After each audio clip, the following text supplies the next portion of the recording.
Hi everybody, it's Sarah with Ticky-Tacky Minis, and I'm taking you on a tour of what has honestly been one of my favorite dollhouse builds to date. It's the Three Bears Fairy Tale Cottage. So let me give you some backstory about the house and where it came from before I take you on a tour. I love to troll Facebook Marketplace looking for great deals on dollhouses that have maybe seen a little bit better days. And this is one of those dollhouses.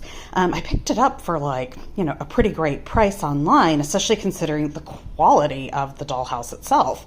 There was a woman, she had bought this dollhouse for her daughter when her daughter was a child. Her daughter's probably my age now, but she's downsizing and getting rid of things, and she had this dollhouse. And admittedly, it did not look quite like this when I picked it up. It had seen better days. It had enjoyed a pretty solid life of getting played with by a child and then getting stored in a closet. But some cool things about it, it was actually made for this child, and you can see the plaque that they put on it. It's a beautiful house in Camarillo, California.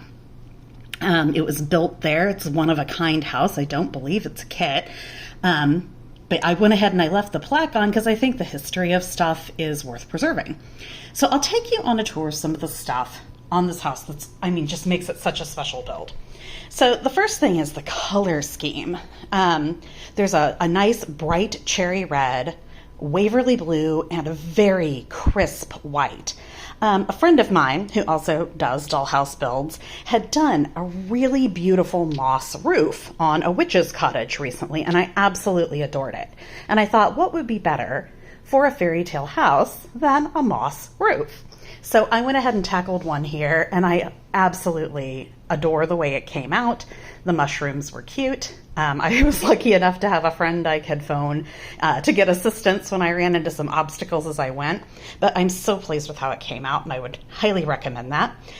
One thing that's kind of special and cool about the house is, if you look closely, I didn't just put moss over a blank roof. It's fully tiled, just like it would have been with shingles if the moss weren't there. So if somebody ever wanted to change that, it would probably be fairly easy to remove the moss. It's stuck down, but I made sure it was something I thought I could scrape off. Some other really cool details. I had some laser cut wood pieces that I was just dying to use on something. And I thought, what would be better than, trying something a little bit different with the windows. I placed the window boxes up top instead of at the bottom. Went ahead and used those laser cut wood pieces over the windows just for some added embellishment.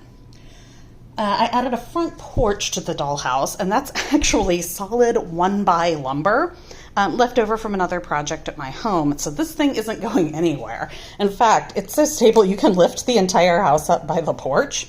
I wouldn't recommend it, but it's an option. The thing I probably had the most fun with was making the bears. These are all handmade. I sat down and sewed them on a Saturday afternoon. I've got Papa Bear and Mama Bear and a little bitty baby bear. And I'll show you these bears really quickly. So they're all jointed and they're quite small. Let me put one in my hand. You can see how little baby bear is. They're actually 1/12 scale. And because of the button joints, you can reposition them slightly. And it's a pretty solid joint. I used upholstery floss. So there's baby bear. There's Papa Bear. You can see they've got leather pad paws. I liked Mama Bear. I thought her face was really cute. So I liked her a lot. And I like the way their feet came out. Something about the feet is just so adorable. This house, unlike some of my others, actually has a working front door. So let me see if I can open it. There we go. You can see the door will open and close on this. I went ahead and replaced the existing door with a nice solid factory built frame so that thing's not going anywhere. Potted plants on the front porch. Some really cute rugs, to invite you inside. You can wipe your paws. Let me take you around the side and let's look at the inside. So the inside is absolutely what I think makes this so special. 4-room cottage, carrying through the same color scheme that I had on the outside of the building. And I'll just take you through each of the rooms. So my goal whenever I build a dollhouse is to tell a story using miniatures. And in this case, it's the story of the Three Bears. So just like in the story, You can see that the bears were eating breakfast. They decided to go on a walk. That's why they're out on the front porch. And they've left their bowls of porridge. You can see the bowls actually contain porridge. There's also a pot of porridge on the stove. Let me see if I can show you the inside. There's our pot of porridge on the stove. That was made with UV resin, so it's good to go and it'll hold up. So once you go through the kitchen, you can go over to the living room, and there are the 3 bears' chairs. There's Papa Bear's chair, Mama Bear's chair, and little bitty baby bear's chair, all with hand-sewn cushions. Custom-built fireplace made of stone. And one of the details that I think is the most fun are the family portraits on the walls.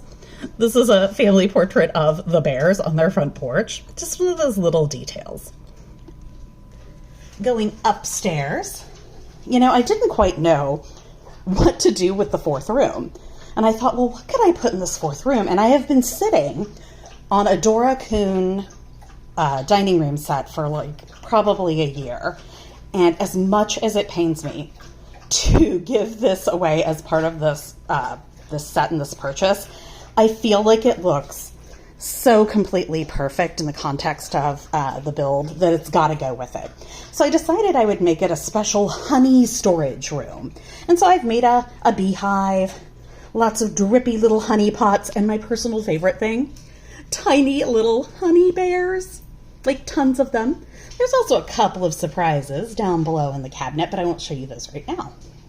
So the Dora Kuhn is included in the set just because I feel like it has to go with it. Okay, my next favorite space, the bear's bedroom. So I handmade all of the beds. And it was an interesting little build because I really thought at first, I would just glue them together and that would be fine. I ended up having to secure them all with these tiny little nails, but they are super secure as a result. So I hand sewed all of the bedding and I hand crocheted all of the afghans. So I'll show you Mama Bear's bed first. You can see that it's a quilt, patchworked. Papa Bear's got a stripe quilt, patchworked. All of those are individual pieces. That's not printed. And Baby Bear's is like a little 4-square. So I can show you that one. Once again, those are all separate little pieces of fabric sewn into a quilt. And I decided, I've just lost Baby Bear's toy, that Baby Bear, given that he's a bear, a lot of children would have a teddy bear to hold. The Baby Bear obviously wouldn't have a bear, so I went ahead and found a little garden gnome because it's kind of like a person, and I thought it went so beautifully with the color scheme. One of my favorite dolls I've made in a long time is Goldilocks. You can see she's got nice soft hair. She's got posable joints. She's got a wire armature frame, so you can actually bend her legs and reposition her. I kind of like that I got the oh no expression on her face. That made me really pleased, but she's also included with the house. Oh dear, there's a little bit of moss in her hair. Clean that off.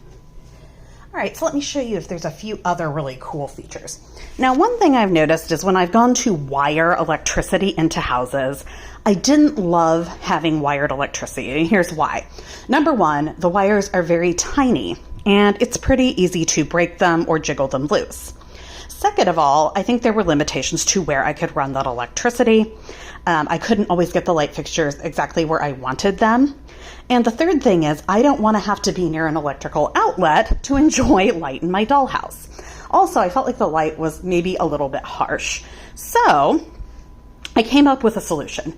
I've got rechargeable lights, so it's not like you have to switch out a battery for any of these. All you do is pop these out, and you can see that they're basically held in there pretty tightly, mostly with gravity. I used maybe a touch of museum putty just to give it a little security, but these just pop out. They plug in to a charger. You can get about 18 hours of charge off of these, which I really like. But let me show you what it looks like when you turn the lights on. I really loved that there was a soft, subtle, kind of old-fashioned glow to these lights too. Let me make sure I've got them all on so you can see what they look like. And it's a little hard to see the glow given that, I'm in a pretty brightly lit room. But I love that I can just click these on, click them off, and I don't have to worry about lighting.